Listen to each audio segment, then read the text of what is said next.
Hey guys, how's it going? Welcome to our Phone Dog Live podcast that we have every week here on Ustream. I'm Sydney from PhoneDog.com, the teen lifestyle editor and co-reviewer to Aaron, who's the editor-in-chief. So welcome to the show, everybody. You can watch this on Facebook, you can watch it on Ustream, you can join the chat on Ustream, or you can watch this on YouTube. You can watch the recording of it on YouTube. So if you are watching this after the fact, after the live show on YouTube, be sure and check out the description box below the video because it has the timeline of the events and everything that we talked about, so you can just skip around. We do have a special guest this week. Mark Guim from the Nokia Blog has agreed to be on the show. I'm actually really excited about this. He's from the NokiaBlog.com, which is, of course, one of the best Nokia websites out there. And so he's agreed to join us, and that's going to be a little bit later on in the show. So I hope you guys enjoy that. I know I'm personally excited about it. You can follow him on Twitter at Mark Guim and keep up with all of the latest Nokia news. So he'll be joining us, and we'll be talking about basically, the future of Nokia and Windows Phone. I kind of, thought it'd be interesting to get thoughts on that from the perspective of somebody who actually follows Nokia. And so, anyway, that'll be later on in the show, but we're going to start off with some pretty big news. And of course, you guys probably know this by now. HP has a new CEO. The news kind of just broke randomly, within the past couple of days. We knew, of course, that HP was struggling. It's kind of no secret that sales were not as good as they thought they would be with the touchpad or with the Pre 2. And then the Pre 3 was coming down the line, but no one was really anticipating it. So, we kind of knew that they were struggling, but it was kind of just all of a sudden that we heard that they, might be getting rid of, getting a new CEO. And then it was like within the same day that news broke, we got news that, they would be hiring Meg Whitman as their new CEO. So it was like this kind of jumbled mess for a couple of days, but it's all kind of cleared. So their new CEO, like I said, is Meg Whitman, who is the former CEO of eBay. And she basically got that company going and brought it to where it is today. She left them in 2008 and then had this campaign for public office, which she lost. So anyway, so she's going to be the new CEO. And, basically from our point of view and, what we all automatically wonder is, okay, does this mean that there's a chance for webOS? Because, obviously it means kind of different things for, the PC side of the business and just, other different sectors. But from the point of view of what we typically talk about, does this mean that webOS now has a chance? That's a question that everyone's been asking. And they had a call yesterday with their investors, and then, other bloggers could join in on the call and listen to it. So anyway, during the call, kind of got an introduction, and, Meg Whitman goes on this spiel and this, nice little pep talk about how HP is relevant, and it's relevant to the United States and the world. And so, she did her thing, and then people, started asking, okay, so let's get down to some concrete details. What does this mean for the company? It seems kind of all of a sudden. I mean, did you guys really think about this? What's your plan going forward? With Leo Apotheker as CEO, the company's stock plunged 47%. So, they definitely need to do something to pick that up. So, but anyway, so on the call, Whitman and also Ray Lane, who also has gotten a little bit of a promotion, they both kind of made this, they try to make the point that they're not reinventing the company, that, they agree with the decisions that Leo Apotheker made. They may revisit them, but, that remains to be seen if they'll actually change those decisions. So, it's kind of like, oh, okay, so, webOS and, spinning off the company's personal computer unit, they didn't really specify if they would change those decisions. They kind of made it sound like, we're going to stick with the same plan that we have, and, it's not going to be any drastic changes. But everyone knows that that's kind of just a bunch of BS, because if you wanted to stick with the same plan, then you wouldn't have fired your CEO. I mean, if you agreed with his decisions, then why did you fire him? I mean, what was the problem there? So their actions kind of speak, well, to be cliche, their actions speak louder than their words, because the fact that they did fire their CEO, it's obvious that they do want to do something different than what they've been doing. If they didn't, they wouldn't have fired Leo. They wouldn't have, moved Meg Whitman up into the position of CEO. So definitely kind of obvious that they do want to do something different. We just don't quite know what it is yet. And, honestly, I don't even know if they know what direction they want to go in. It kind of seems like they just, didn't really agree with, despite what they say, it seems like they just didn't really agree with anything that Apotheker was doing, and they kind of just wanted to get him out of there and, get somebody else in. And of course, there's, a whole other story of, is Meg Whitman a good choice? Did they kind of rush it? I mean, should they have looked at other options? Whenever the news broke that Apotheker was going to be fired, HP's stock immediately went up like 6 or 7 points. And then when the news broke that Meg Whitman was going to be moved up to CEO, the stock dropped back down like 4 or 5 points. So, it's clear that the board and the investors wanted a new CEO. We just don't know if they got the right person. And it's hard to tell, what they're going to do with webOS. I think... I don't believe what they say about how, well, we agree with his decisions, we may revisit them, but, we want to just move forward. I think I think they're going to revisit basically every single decision that he's made in the past 11 months and possibly change a lot of those. Now, what does that mean for webOS? I don't know. One thing that I was, reading other, blogs, people talk about... webOS, it has so much potential, but, and Evan even wrote an article about this on phonedog.com about, should we just let webOS die? Okay, but it had a lot of potential, but HP basically took a beautiful thing and just, screwed it up and made wrong decisions at every opportunity that they got. And so should we just forget about it and, enough with this unconditional love for webOS? I've heard that term thrown around.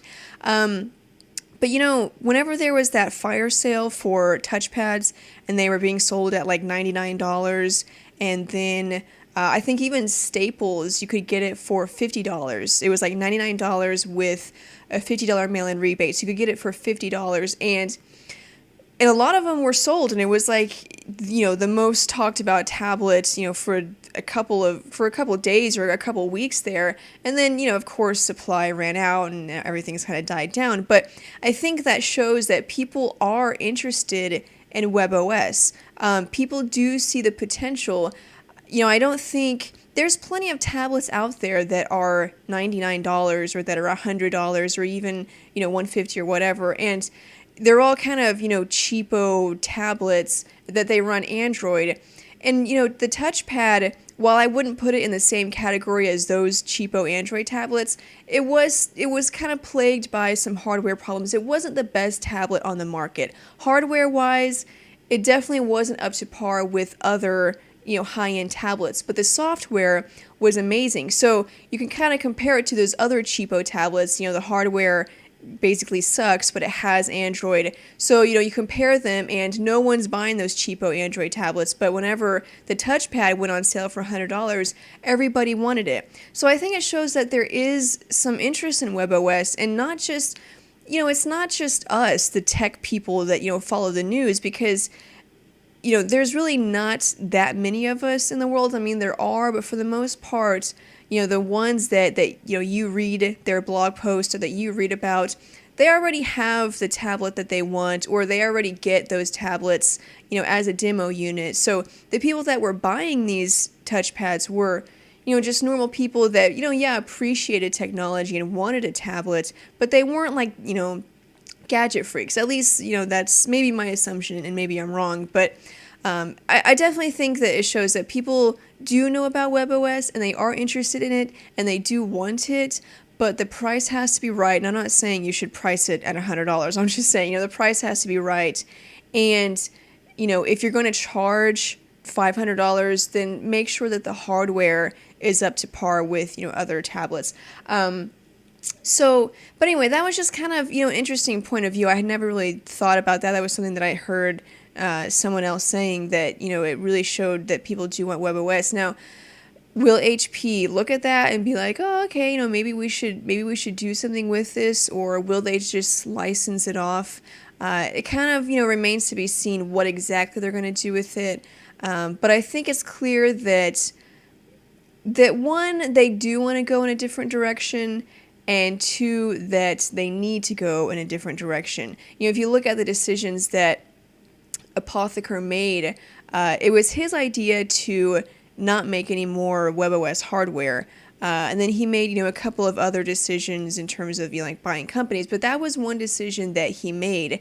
And it was pretty clear that investors and also just consumers kind of saw that as a really bad idea, because you just spent all this money buying Palm, buying this company that really all you're getting out of it is webOS. I mean, you're also going to get a lot of patents, but they're mostly mobile patents. That's what Palm did. And so whenever they said, we're not going to make any more, we're not in the smartphone business, it was like, okay, so why did you just spend all those billions of dollars buying a mobile company? So, a lot of people saw that as a bad decision, and it's clear now that enough people saw it as a bad decision to where they thought, we don't want to do this anymore. We don't want to go in this direction anymore. So it appears that there may be some hope for webOS.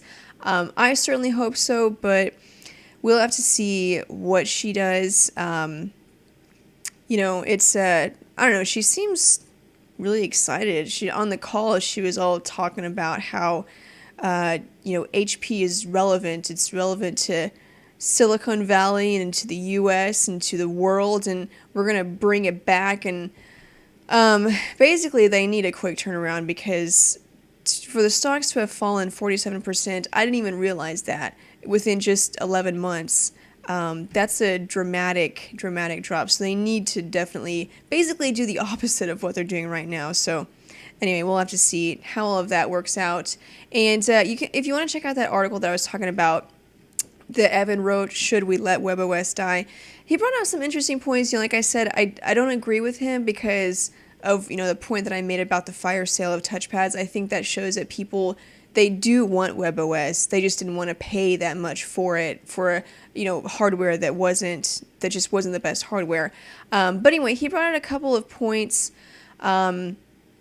He said, maybe we should take this as a sign that no matter how great a mobile platform is, it has to be up to the manufacturer behind that platform to sell it, to make it worthwhile, and to support it. Yes, HP should have made the effort to do the same for webOS, but they didn't, and now it's gone. Maybe it's time for the rest of us to let it go too. So, now that we have a new CEO, it could be different. Maybe this scenario won't play out, but then at the same time, is it too late? Even if Meg Whitman did decide to bring webOS back, is it too late? I mean, it's still kind of behind in terms of updates. The hardware, since they scrapped the pre-3, would they just put it back on sale, or would we have to wait another year for another webOS device?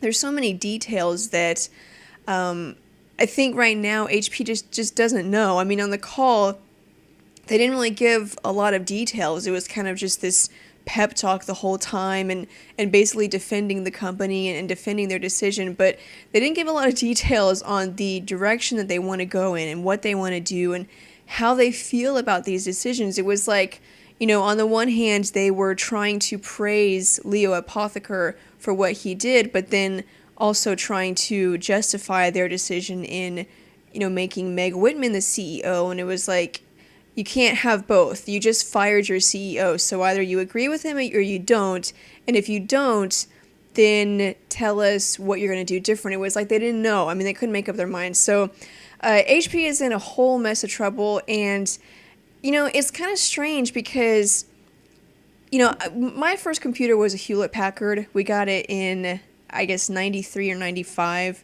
and it was this like ginormous computer and had like 512 megabits of RAM. It was like it was, you know how computers used to be, and but anyway, it was a Hewlett Packard, and so to see the company, and they've always been kind of this concrete pillar throughout the computer industry, throughout all the years. And it was kind of just one of those companies that I thought would be around forever because they make computers and they make good computers. I mean, everyone has different opinions on whether they prefer Dell or HP or, Apple or, whatever. But I mean, for the most part, HP makes good computers that people buy. And so to see HP, to think of them as no longer being there or no longer making computers, is kind of weird. I guess I just never thought that would happen, even though I knew that they were kind of struggling. So, but anyway, we'll have to, that's kind of developing. We'll have to wait and see and get more details on that. And then, of course, we'll post them on the site. So, next up, we got a couple of details, just a few minor details about the Windows Phone Mango update. And basically, just a quick note, and then I'm going to call up Mark Guim. He's going to join us. But we do have some confirmation that the Mango update will be coming to Windows Phone devices in Q4, which is, kind of realigns with what we've heard in the past. But then we got another update that AT&T may begin rolling out Mango to their devices September 27th, which is like, 5 days? Well, 4 days.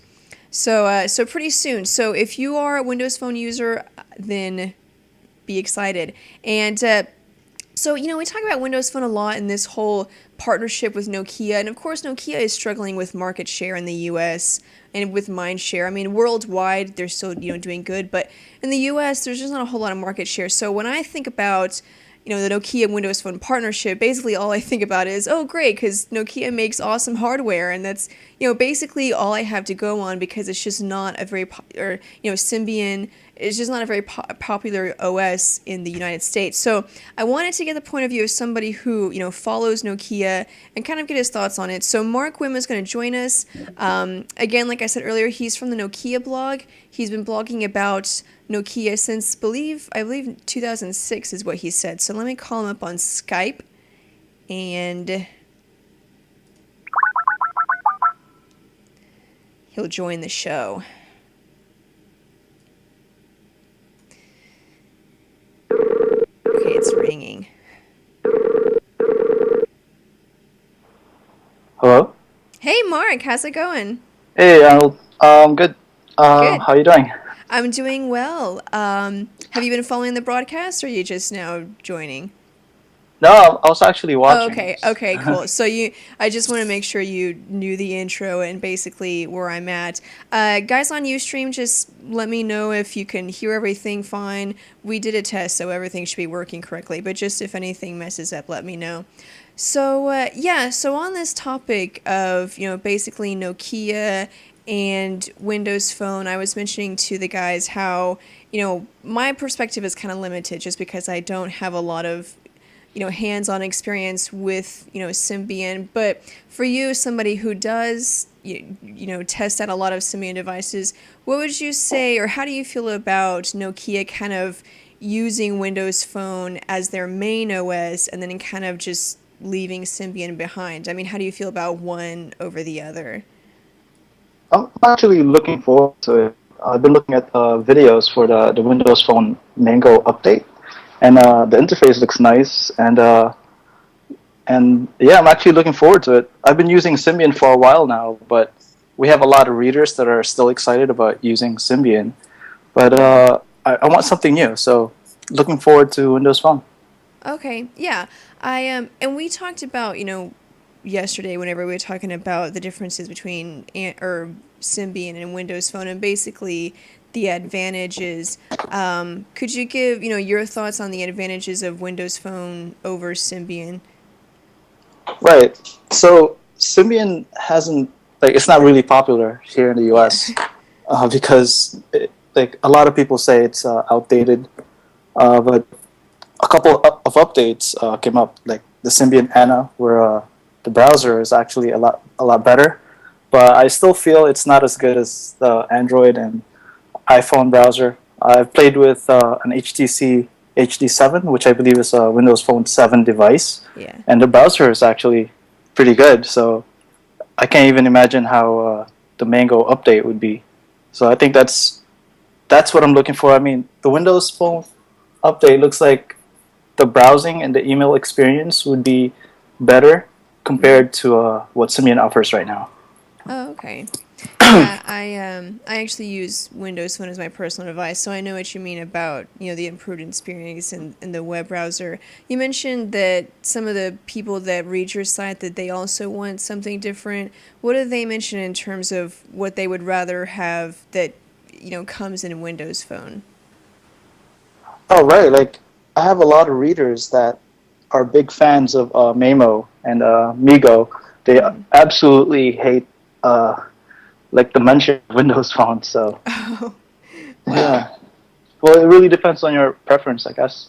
Okay, yeah, that's true. Everybody, I know there's a lot of Android loyalists and iOS loyalists, and everyone brings out valid points on either side, but the fact of the matter is that it really just depends on what you want. I mean, if you don't really use widgets, then it doesn't matter to you that iOS doesn't have widgets. So, yeah, I definitely see what you're saying. Do you think it's a good move for Nokia? I mean, do you ever see them kind of getting back to their glory days in the US where everybody had a Nokia device? Do you think this would help them to get to that point? Um, I honestly don't know, but as a Nokia blogger, I would want them to go back to the glory days. So get Yeah. more visitors, get more people interested. Yeah. Which device do you have right now? Which Nokia device? I'm using the Nokia N8. Oh, okay. They've came out with the C7 and the E7 also, but I think there's no other phone out there that could beat the camera quality of the Nokia N8. That's true, yeah. And I don't remember, maybe you can refresh my memory since you've been looking at videos. Do you know the camera specs for the Nokia Windows Phone device? I can't remember. Maybe I can look at my notes. Do you I don't know think that? I don't think they've done anything official, so Oh, I okay, can't. that's I true. don't really know, Okay. but I hope it'll have like their usual Carl Zeiss lens that they usually put on their N series.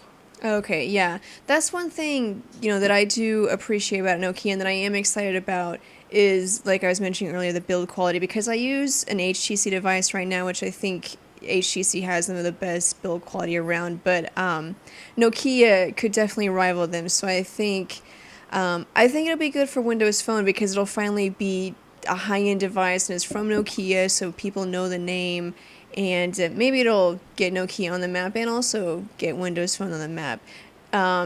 So are you gonna buy the Windows Phone device when it comes out? Or are you gonna do a review of it and then kind of decide if you want to switch? I'm definitely looking forward to it. So I Yeah. mean, I don't know anything about availability. Like there are rumors going around that it's not even going to come out in the U.S. this year. Oh. So we might have to import it here, and Yeah. and even they're doing that to the Nokia N9 also, Amigo device. So I don't know what they Okay. want to do in the U.S. Okay. And then what are their plans for Symbian? Are they still going to be using it or just kind of phase it out? Well, they had an announcement. Was it back in February, where Mm-hmm. they're going to phase it out. But I believe they said they're still planning to sell like 150 million more Symbian devices. I Oh, mean, okay. it's pretty. It seems pretty popular in Asia because they announced two, I think three Symbian Bell devices, Oh, which is like an update to Symbian. hmm. Interesting. Do you know like what by what year it's going to be phased out, or they just said they're going to phase it out? I'm not sure. Sorry. Oh, okay. Yeah, I think I'd kind of read that too. So I guess eventually Nokia is going to be completely Windows Phone. So I guess that's not too bad. But I do know that Mango is bringing a ton of updated features that I don't know, kind of should have been there from the beginning, but at least it's coming now. Things like multitasking, kind of improvements with the live tile features. So I'm excited about that, and I'm sure you are too. Whenever you get the Mango device, it'd be pretty cool. Yeah, how about the multitasking on the video is you press and hold the back button. That was Yeah. and then some thumbnail. We kind of have that already for Symbian, so it's like Nokia users are going to be like used to it already. Oh, But okay. I like that feature. Oh, okay. So how is the multitasking interface on Symbian? Oh, it's you just press the menu button and Oh, okay. So it's kind of, thumbnails show up. oh, okay. So it's kind of like Android. Oh, okay. Well, Yeah, yeah, that's I know I'm looking forward to it. It's kind of disappointing that, like you said, that Nokia is not going to release it in the U.S. You kind of think that this would be where they would want to get their start, but I guess since they have kind of more mind share in Europe or Asia, maybe that'd be a better place to start. And it'd be good right. for Windows Phone too. There's a Nokia World next month, Oh, so I okay. guess we'll hear more specifics on availability. Oh, okay. Are you going to be there? Yeah, I'm actually pretty excited about that. Oh, okay. Yeah, I don't know if everyone's going to be there, but well, I guess I'll follow your blog if you are going to be there, and then you can Nice. keep up with it. Okay, do you want to give a plug to the viewers and tell them about your site and how they can follow you and keep up with the news? Right, so if you're interested in Nokia, go check out the NokiaBlog.com. And I also cover other brands. I have a video blog called GadgetShooter.com, so check that out. Okay, and then they can also follow you on Twitter at Mark Guim. And I have guys in Ustream up at the top, the little header there. It has his Twitter screen name, so you can follow him there. Do you Great. have a Twitter for just the blog, or do you just have one for your personal account? Yeah, for the Nokia blog Okay. on Twitter, it's the Nokia blog. Oh, okay. Well, that's Yeah. easy. Okay. Well, yeah. Thanks for being on the show. It was nice to get your opinion on things. Thanks for having me. Yeah, I'll talk to you later. All Bye. right, bye. Well, thanks, Mark, for being on. I hope you guys enjoyed that. It's kind of interesting to see, from someone who's been following Nokia and knows their past and where they're at right now and is kind of, rooting for them. And also someone who's used Symbian a lot. I know that Symbian isn't really popular in terms of, compared to like Android and iOS, because a lot of people knock it all the time and, just kind of talk trash about it. But I know there's a lot of Symbian fans who really stick up for it. And so I thought, well, I wonder how they would feel about, Nokia just kind of switching to Windows Phone. I mean, will they miss Symbian? And so, like Mark said, apparently some of them are a little bit upset about it, but I think they'll enjoy Windows Phone. I know from me just testing out a Windows Phone device, it's very impressive. So again, thanks Mark for joining the show, and you guys check out the Nokia blog if you want more information on that. But moving on now to the Epic Touch 4G, which is probably the hottest Android device. Well, maybe not the hottest Android device on the market, but it's definitely the hottest Android device on Sprint, and it's probably one of my personal favorite Android devices. I'm a fan of TouchWiz, so all of the Galaxy S devices, I love them, and this is a big improvement over the original Galaxy S. And then there's even also some differences between the Sprint version of the Galaxy S2 and the international version. Sprint has added a larger display as well as a larger battery, and then kind of a updated hardware design. So if you guys didn't see the post, on PhoneDog.com, we have on the right side of the page, we have a little widget where we list our top 3 smartphones for each of the 4 major U.S. carriers. So we'll have our top 3 smartphones for AT&T and the top 3 for Sprint and Verizon and so on. And for a long time, the Photon 4G was #1 on Sprint, which is, by all accounts and purposes, an awesome phone. Dual-core processor, a great display. But then the Epic Touch 4G, Epic 4G Touch came onto the scene, and it just knocked the Photon 4G out of the #1 spot. So now on our top 3 smartphones list for Sprint, the Epic 4G Touch is #1, and I think the Photon is now #2. So it's still a great phone, but the Epic Touch is basically, it's one of those phones where you just can't go wrong. And I think a lot of Sprint users will appreciate that, because sometimes I know I've heard people say that it feels like Sprint just doesn't get good phones, and it seems like they just don't have as big of a selection as other carriers like Verizon and T-Mobile. But one thing that I do appreciate about Sprint is that when they get high-end super phones, they get the best. The Evo was one of the best phones of the year and is still a classic. I would still recommend that to somebody who doesn't want to pay $200 for a phone but still wants a good phone. I would still recommend that.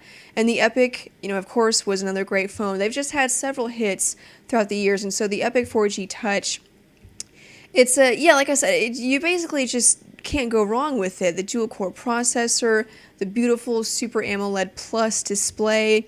It's a 4.52 or 4.53, one of those. 4.5-inch display, so large, huge, beautiful display. 8-megapixel camera. And one of the great things about it is that it has TouchWiz 4.0, and this is one of the first devices we're seeing in the US with TouchWiz 4.0, and it brings a lot of improvements over previous versions of TouchWiz that are on other devices that are on the market in the US. And it's a lot of aesthetic changes that really improve, I think, that kind of make it more what's the word I'm looking for, that kind of make it appeal to more people. I personally loved TouchWiz whenever it looked just like iOS, whenever it had the cartoonish icons and the dock at the bottom with the cartoonish colors. I mean, I loved that, but not a lot of people did, and so they've kind of toned it down a little bit and kind of taken out a couple of, a few of the colors, made it a little more, a little more serious, but also very well designed, and so there's some improvements there. The dock doesn't have that color strip at the bottom, so it's just the icons. And then the way that you add a widget or add a shortcut to the home screen, it's been changed a lot. It's just, in my opinion, a very beautiful UI. In fact, Aaron said that it is currently his favorite user interface, and I think it used to be his least favorite. Or I think he used to not like it at all. So definitely some huge improvements there, and it's taken over the #1 spots on PhoneDog.com's top smartphones list for Sprint. Aaron did a dogfight with the Epic 4G Touch and the Motorola Photon, but obviously we know how that ended because the Epic 4G Touch is now #1. I think for me personally, besides the beautiful display and the dual-core processor, I think Samsung makes great looking devices. Now, they're not, I would say the HTC is better, and I don't think anyone would argue with me on that. Samsung doesn't have the best build quality, but the design, I think, is very, it looks great on every device compared to Motorola, which typically has more industrial designs, more sturdy and solid and hard edges, which appeals to some people, but I just think Samsung has more visually appealing devices. And then also, I'm a sucker for beautiful displays, and I've said this before. The Super AMOLED display on the original Galaxy S, it was just amazing. Super AMOLED Plus, it's even more amazing. And going against the Photon, which has that pin-tile display, I mean, you basically can't compete with it. I mean, some people kind of, don't mind the pin-tile display, but, and Aaron talks about this in the dogfight with the Photon and the Epic 4G Touch, but pin-tile is just a little more pixelated, and that's something that I noticed, right off the bat whenever it was first starting to be used in these, high-end devices. It didn't look like a high-resolution display, compared to the Super AMOLED Plus display, or the Super AMOLED display, the Retina display on the iPhone. It didn't really seem as smooth. So, you have the beautiful display, the dual-core processor, 4G technology. You basically can't go wrong with the Epic 4G Touch. So if you're wondering, if you're looking at it, you're looking at the spec sheet, should I get it? Should I wait? It's just get it. It's one of the best devices on the market. I'm looking at our other #1 phones. See, on AT&T we have the iPhone 4 as #1. The G2X is now #1 on T-Mobile, and then the Droid Bionic is #1 on Verizon. So if you were to put the Epic against the G2X or the Sensation, I don't know. I mean, in my opinion, I would go with the Epic. But, the nice thing about the market right now is that you have plenty of options. So if you don't like TouchWiz, you can get stock Android with a G2X, get the Sensation with HTC Sense, or the Droid Bionic with Moto Blur. But personally, the Epic 4G Touch is where it's at, man. So you guys can check out the review and also the Dogfight. And that's right, we just got news that AT&T's version of the Galaxy S2 is coming October 2nd. And actually, Aaron just posted his unboxing of that. So you can watch the unboxing of the AT&T Galaxy S2 on phonedog.com. So let's move on to... Let's talk about the HTC Rhyme. Let me get a drink of water first. So, the HTC Rhyme, it's the woman phone. I have a picture of it so you guys can see it. It was just announced. It's coming September 29th, and it's, like I said, the woman phone. Let me go to HTC Rhyme. So here it is. It's purple or plum. It has several accessories. We have the Bluetooth headset or earpiece. We have the dock on the left side there. I believe a pouch. That white thing is a pouch. And then also this charm, which plugs into the 3.5mm headphone jack. So the thing with the Rhyme, and it's obviously made for women. HTC isn't saying that outright. No one's really sure why, but they're not saying that outright, but it is made for women. Obviously it's purple. And the charm, the idea of the charm is so you can plug it into the phone, and then when you have it in your purse, that cord will kind of, it can hang out of your purse, or you can loop it around your strap. And whenever you get a call or a text message, it'll light up. That way you know someone's calling you even when your phone is in your purse. Which is nifty, except, generally I can hear my phone, and if it's just a light, I have to actually look down. So it's not really any easier than, just listening for your phone. But anyway, people are getting kind of carried away with this whole HTC Rhyme thing because, I hear a lot of people kind of upset about how they're marketing it towards women, but they're not saying it's marketed towards women. So they're like, well, who are you marketing? It's purple and it has the charm. Who else is it meant for? And then I also hear a lot of women complaining about the specs. Say HTC is marketing this towards females. If you look at the spec sheet for the HTC Rhyme, it's a decent phone, but not, it has a 1 gigahertz processor. Good, yeah, 1 gigahertz used to be super phones, but it's compared to dual core phones, it's not really. 3.7-inch display, so granted, women kind of have smaller fingers, so maybe that's why. 5-megapixel camera, so it's a good phone, but it's not like the high-end super phones that are on the market today. So, I hear a lot of women complaining about how, okay, so you feel like you have to simplify a phone or dumb it down in order for it to appeal to women. And, then they get upset about that and kind of get carried away. And then, I hear them saying, all these features, why couldn't you just make that for every device? Why wouldn't men want a docking station? Or, I've heard men say, well, why does it have to be purple just because it appeals to women? I wouldn't mind having a purple phone. And, to me, the first thing I say is, dude, you're not going to get a purple phone. I know you say that because it makes your argument sound better, but you're not going to get a purple phone, okay? You're just not. You're a guy, and you're going to get some other phone that's not purple. But, maybe that's just me. But, so, yeah, I just, a lot of women that are very upset about how, or women, female bloggers, not necessarily customers, I'm talking about female bloggers who are upset about, why do you have to make a special phone that's marketed towards us? Why are you pandering towards us? And why does this phone have to be, why do the specs have to be dumbed down for us? And why couldn't you make these features available on every single device? Those are the arguments that I hear a lot. And, to me, it was no big deal because I I think what a lot of the women don't realize whenever, they're talking about, well, I don't need a simplified phone. I can get a dual core processor. I know what that is. And see, but I think they're kind of looking at it from the point of view of female tech bloggers, because we're kind of like a different kind of person. We got where we are because we didn't just let somebody else tell us what to get. We did the research. We enjoy gadgets.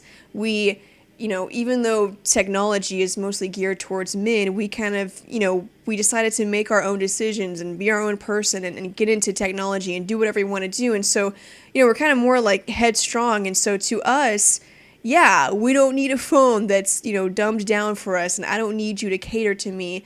But that's a certain kind of person, and that's a female tech blogger who is a unique kind of person.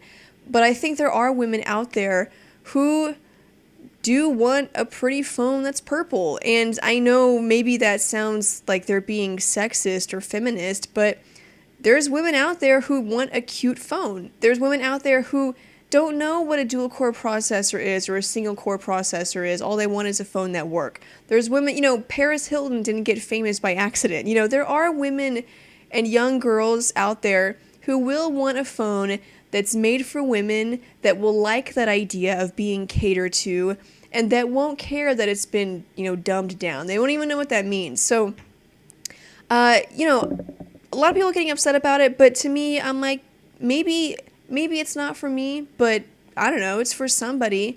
And then, there's other devices out there. There's hundreds of Android devices out there. This is just another phone. If you don't like it, then don't get it. You can get whatever kind of phone you want.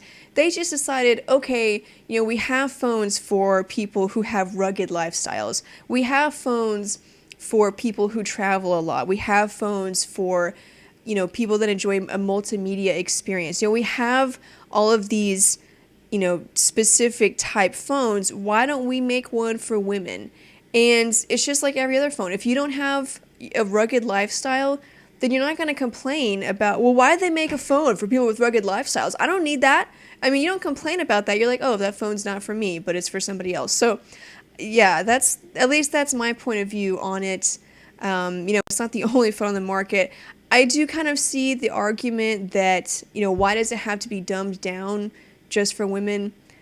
Probably because they know that women don't care. They know that women don't care about the specs. And so instead of spending all this money, putting a dual core processor in there and LTE connectivity, they just, they make it a good phone and then they sell it to them. But anyway, that's been kind of a hot topic around blogs and podcasts today. People have been talking about that, but I really don't think it's that big of a deal. I do think it's strange that HTC is clearly marketing it for women, but they won't say that. Like every time it's mentioned, they say, well, it's not for women, it's for people that, enjoy beautiful devices, or people that, that care more about the experience and not just the specifications. And, it's like, yeah, but it's the people, like the cord that comes out of your purse. Men don't have purses, so that's obviously for women only. I know there's probably a lot of, well, I don't want to say that, well, I'm not going to say that, so, but anyway, I do think that's kind of strange, and I don't really know if it's a good idea, but I don't think that customers will mind as much as a lot of bloggers say. I think, a lot of female bloggers are upset about it and are saying that it's a bad idea, but I really don't think customers will mind. I think some women will see it and like, oh, cool, it's a phone that's obviously catered for me. I should look into it. And then they're going to like it because it's a good phone, and then they'll buy it. And, it's, who cares? It is kind of upsetting that, and then I'm going to move on. I don't want to spend too much time on this. It is kind of upsetting that they talk about how they, let me get the quote from the press release. HTC Rhyme offers a smart, elegant unibody design with every detail carefully crafted to deliver a unique sensory experience.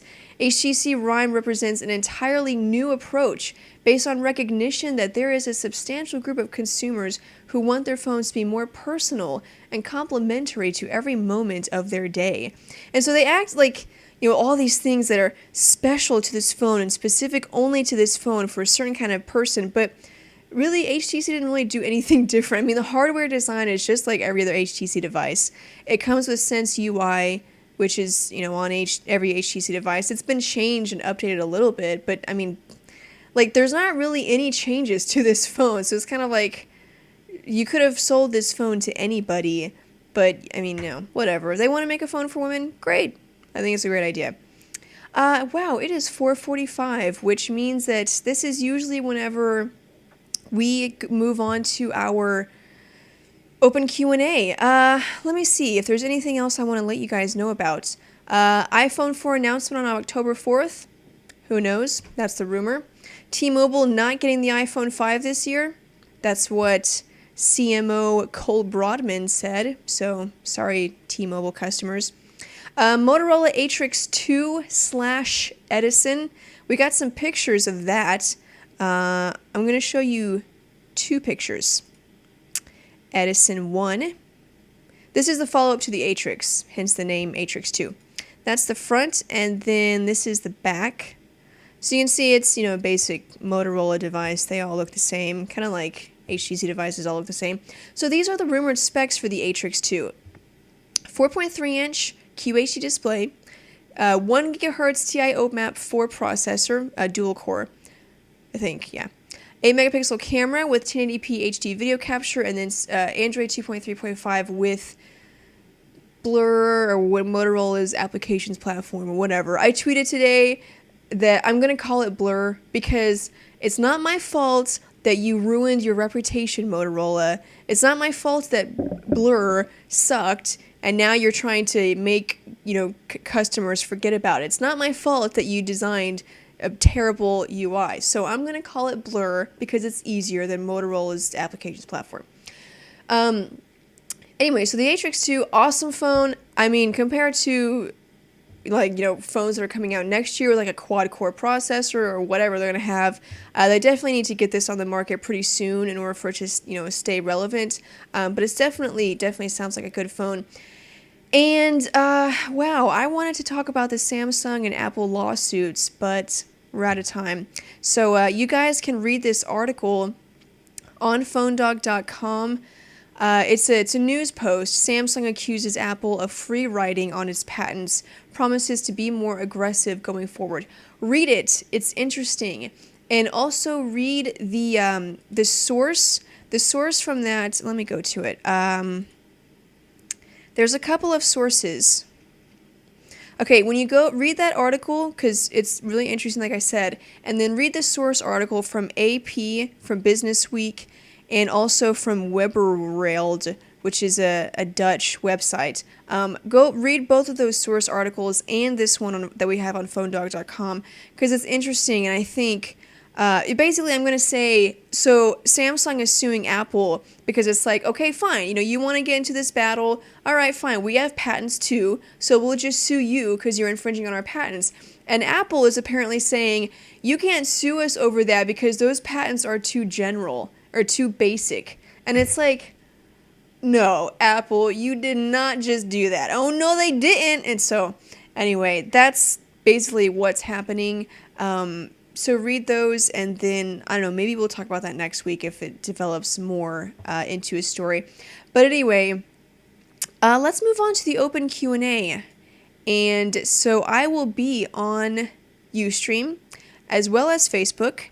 So if you have any questions, it's 4:49, so I took up like 5 extra minutes that I wasn't supposed to. So we'll still keep this segment as 15 minutes because that's what we usually do. Okay, will you be getting the HTC Rhyme, LG Enlighten, or Pantech Breakout? I'm really not sure. Aaron is the one that handles the scheduling, and so I'm not sure. He's the boss.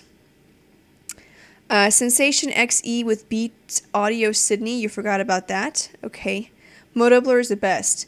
I know there's people that like Moto Blur. I'm not going to say that. I mean, I know there are a lot of people that like it, but there's a lot of people that hate it, and I'm one of them. LG Esteem coming out next week, according to rumors. What are your thoughts, Sydney? The LG Esteem, which is the Metro PCS version of the LG Revolution coming to Metro PCS. I think that is awesome.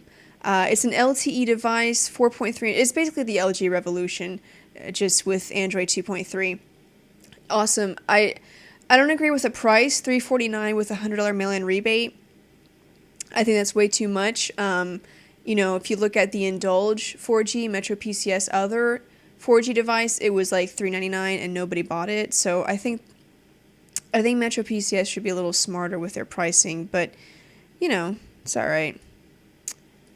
It's all good. Would you give up your Windows phone if Prime is as good as they say it's going to be, and is iPhone considered to be a girl's phone too?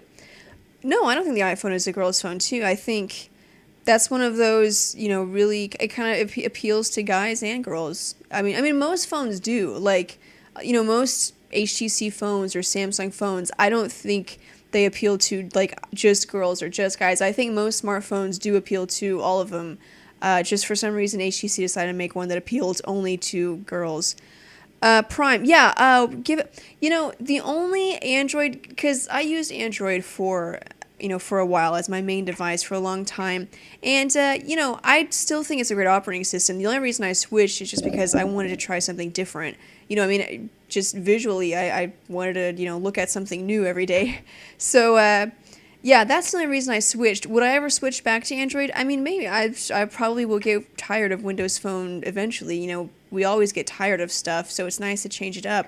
The only device that's come out recently that would make me want to switch is the Galaxy S2. Just because the original Galaxy S was one of my favorite devices ever. I love TouchWiz, and I'm a sucker for beautiful displays, so it's like all in this beautiful package. I really do want it. I'm going to have to, I don't know, I'll wait and see till it comes to my carrier, and then I'll check it out, and maybe I'll switch. Maybe I won't. Why do you think the Impulse 4G ships with Android 2.2? I don't know. I have no idea. I don't know why any device ships with Android 2.2. It's like 2.3 has been out for a year. 2.4 is coming out, or whatever. Yeah, 2.4 is coming out in a month. So, I don't know. What do you think of the red color scheme on the Sensation XE? I personally find it kind of ugly, especially when the capacitive buttons show kind of pinkish. I thought it was awesome. I thought it was really hot. Yeah, the only problem is that, the red buttons, they show up pink when they're actually lit up. A problem, but, I think it looks cool. Is someone from Phone Dog going to the Apple keynote? Yeah, usually we have, probably Aaron will go. I don't know if we have definite plans for it right now, so I can't say for sure, but usually he goes. Asus ePad slider thoughts. I think it's awesome that Asus is really embracing different form factors, because I think it's necessary. If we're gonna, Apple has started this whole like post-PC tablet craze, but my thing is, I want a physical keyboard. I just, I've used some of the best virtual keyboards that I found, and I love them, and they're great, and they're awesome, but it's still no match for a physical keyboard. And so, yeah, sure, I'll use it. If you want me to use a tablet as my main PC, fine, but give me a physical keyboard that's, convenient. And I think it's awesome that Asus has really embraced that. We had the Transformer, which could basically become like a little netbook. What was that other one called? Where the phone just kind of slid into this little slot in the back of the tablet, and then it kind of became like this phone tablet mashup. And then now the Asus ePad slider. I think it's awesome, and I think it's wild that it's Asus that's pioneering this new form factor idea with the keyboard. You wouldn't expect that from Asus, but awesome. The pad phone, yeah, thanks. Thanks, Cam. Have you had the chance to test out AT&T's new LTE network? No, I haven't. I have the Impulse from AT&T, but that's an HSPA Plus device, so no, I haven't been able to. I hear they're bringing back the Razr. Any thoughts? I heard just briefly about that. I didn't read on it very much, but correct me if I'm wrong, it is going to be a smartphone now, but I really don't know. When you're coming out with a Samsung Admire review, I think it is a month overdue. The Admire. Samsung Admire. Where did that... Okay. From Metro PCS. Yeah, we didn't get a demo unit of that. Sorry. Like I said, Aaron's the one that organizes that, so maybe Metro PCS just didn't have any or just didn't give them out. I'm not sure. Check Facebook. I just checked, and there were no comments. So, wow, what are all these comments that are getting deleted? Thoughts on Acer and the Android smartphones in general. I haven't really used an Acer Android smartphone because they're just not really, popular in the US. So, my thoughts, I really don't have any on them as of yet because I just don't have a lot of hands-on experience with them. What do you think of the HTC Sensation XE with Beats Audio? Do you think it will stand up to the iPhone? Music player-wise, bleh. As a music player, the only problem with Android is that there's no proprietary system for getting music. There's third-party apps, there's, other ways of doing it, there's double twist and, all that, but just like right out of the box, you turn the phone on and just select an app and buy music. Android doesn't have that, and it's no different with the Sensation XE. As a music player, like once you get the music on there and the sound quality, yeah, it's probably better considering the improved sound chip and also the fact that it comes with Beats headphones. But the problem is not the sound quality. The problem is buying the music. What do you think of 3D phones? I think 3D is a gimmick. I'm not even paying attention to it. I'm just like whatever. I don't even care about it. Nah, he's just copy pasting. Y'all can block anybody if you need to. Any thoughts on the Xperia Play 4G?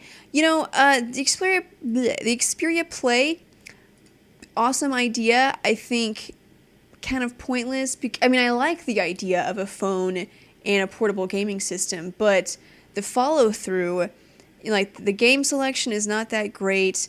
It's just like cell phone games. It's not actually like having a PlayStation Portable or PSP because it's not the same games. It's not the same quality. And so in that sense, I think it's kind of pointless. You might as well just get a PSP. It's going to be so much better. Just use double twist. It rocks. I actually found out about it in language arts class when we were summarizing a New York Times article. Interesting. She finally said y'all. Dude, did I say y'all? I say y'all. I don't say y'all very often, but I'm from Texas, so I probably say it eventually. I saw the playbook for $250 at Walmart. Worth it or not? Or should I wait for another HP touchpad fire sale when they remake them and send it to retailers? I don't know if they're going to have another touchpad fire sale. I think that was just kind of over. I don't know. That's my gut feeling. I have no basis for that at all. It's just a gut feeling. So, $250 for the playbook.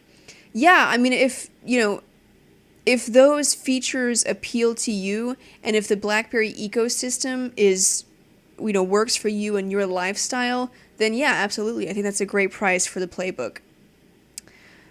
What's your favorite smartphone manufacturer?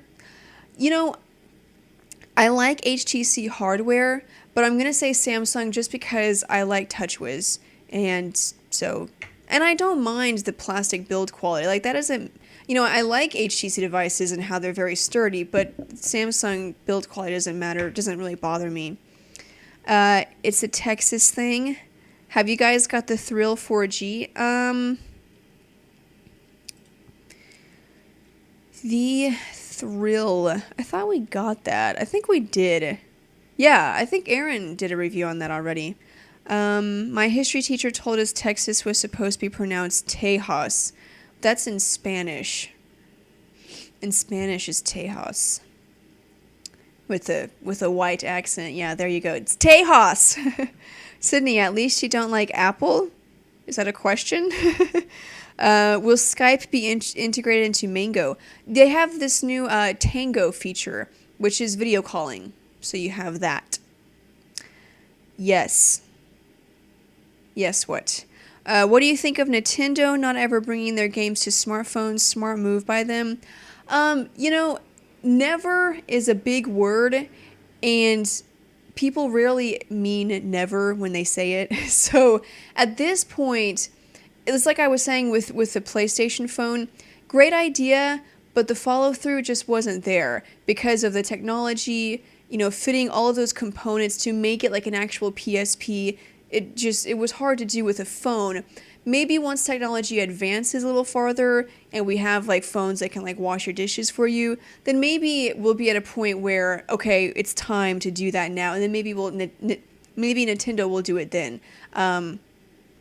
Yeah, never, I don't know. I mean, I doubt they mean that. As a company, you can never say never. Never say never. Okay. Yeah. Okay, why does Taylor not have live streaming anymore? By the way, like my screen name. Nice. He doesn't do, I don't know. Do you like Apple, Sydney? Oh, okay. Oh, that was your question. Okay. I do not like Apple as a company. I think they make great products, and this is something that it's been like this personal battle with me for a long time, because basically my entire life I've been very anti-Apple. I've hated Apple. Everything they've done, everything they do, I just hated. Their attitude, the attitude they instill into their loyalists, I just hated. But once I, got more in the tech industry and became, being a writer, I have to be unbiased about certain things. And so you have to approach things honestly from just a blank slate point of view. And once I did that, I realized, yeah, they make great products. The iPhone is one of the best phones on the market. The iPad, it's a great tablet. MacBooks are, I would rather have a MacBook than a Windows PC. So I've learned to appreciate their products, but I don't like Apple as a company. Just their attitude and then the things that they do, to me, are just very arrogant, and I don't like them. But yeah, being a blogger, I do have to be unbiased, so I appreciate their products, and I wouldn't, if the iPhone were the best phone, I would say it. At one point, it was the best phone, and I would, gladly say that. Okay, I hate Apple, but I use an iMac. Playing the devil's advocate here. Is this even the right way to put it? I don't use an iMac. I use a MacBook, unless you're talking about yourself. Yeah. Well, you just gotta be honest, but I still have opinions. So, there it is. Sydney, S2 or Apple iPhone 4 or the Sensation? Well, comparing the Galaxy S2 and the Sensation to the iPhone 4, it's not really a fair comparison, because those both use a dual-core processor and the iPhone 4 uses a single-core processor. And the Sensation is a 4G device, right? So it's like not even. Maybe you can compare the iPhone 5 when it comes out. It'll be more of a fair comparison. Which one is better? Really, they're gonna be like. It's just gonna come down to which UI. Do you like TouchWiz? Do you like Sense? And do you want Android or do you like the iPhone? They're both going to be like, you can't go wrong with either one. So just maybe, use them and then see which one appeals to you visually. Okay, we have 2 minutes. Oh, let me check Facebook. Still nothing going on Facebook. When is Apple's fall music event? We still don't really know they're having an event on October 4th. At least that's the rumor. So I like the design of Apple products, but they're so expensive. Yeah, that's true. I know. I have a MacBook and I need to get a new one. This one's like 5 years old or something. And, computers after a few years, they just slow down. And I need to get a new one, but it's like $1,200. And I'm just like, right. $1,200 or $700 for the same, caliber Windows PC. But anyway. Sydney, have you ever thought that iOS is just an app launcher? Sure.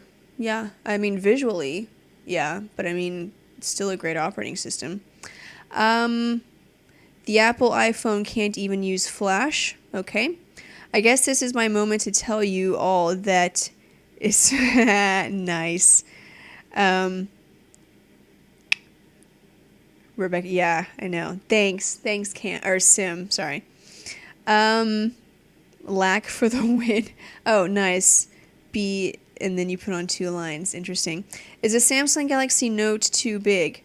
No, I think there's people that will want that kind of device. I personally don't, but it's like the Dell Streak. They didn't sell a lot of them, but they sold some, and people loved them.